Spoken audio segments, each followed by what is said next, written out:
आपलं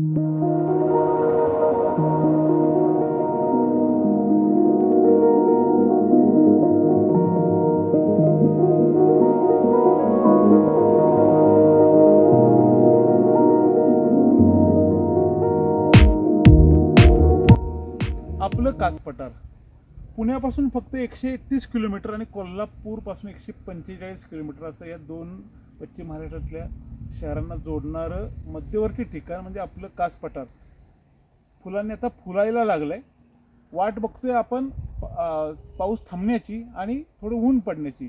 ऊन पाऊस सुरू झालं की संपूर्ण असा बहरलेलं कास पठार आपल्याला बघायला मिळेल.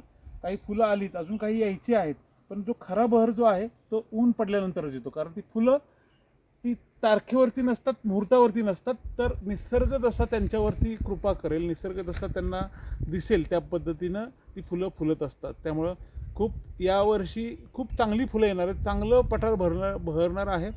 जे 6-7 वर्षातून जे येणारे टोपली कारवी हे दुर्मिळ फुल पण असतं ते पण यावर्षी बघायला मिळणार आहे. त्यामुळे निळं पिवळं असं संपूर्ण सफेद कलरचं असं पठार विविध रंगाने नटलेलं आपल्याला दिसणार आहे. फक्त थोडंसं आपल्याला कड काढावे लागणार आहे. आणि शक्यतो येणाऱ्यांनी विकेंडला न येता वीकडेजला आलं तर खरोखर तुम्हाला छोट्या छोट्या गाईड घेऊन छोटी फुलं पण बघता येतील. छोटे फुलं कशी आहेत, दुर्मिळ फुलं, छोटी इवलीशी फुलं, कीटक खाणारी फुलं, हे सगळं बघता येईल. त्यामुळे नक्की या. असं हे दिसताना कसं कर्णफुलागत दिसतं एकदम. कानात जशी लहान मुलांच्या अशी फुलं असतात ना, हां, तसे कर्णफुलासारखं दिसतं. त्याचं नाव काय? निचुर्डी. ही निचुर्डी.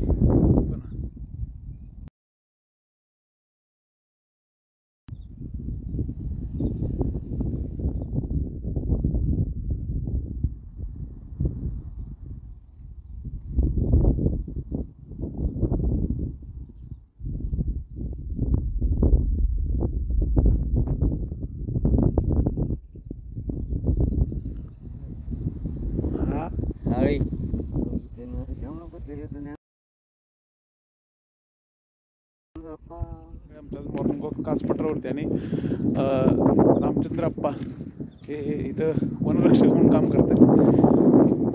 तर त्यांनी खूप चांगली माहिती दिलेली आहे. कोणती फुलं आलीत, कोणती.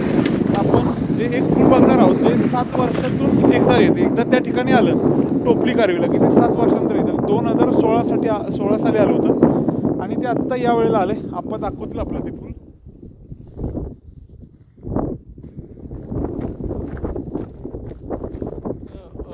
वेगळं आपल्याला काहीतरी इथे बघायला मिळते. गोगलगाई जी आहे ती अशी फुलावरती आलेली आहे. फुलाच्या खाली अशी बसून राहिलेली आहे गोगलगाई.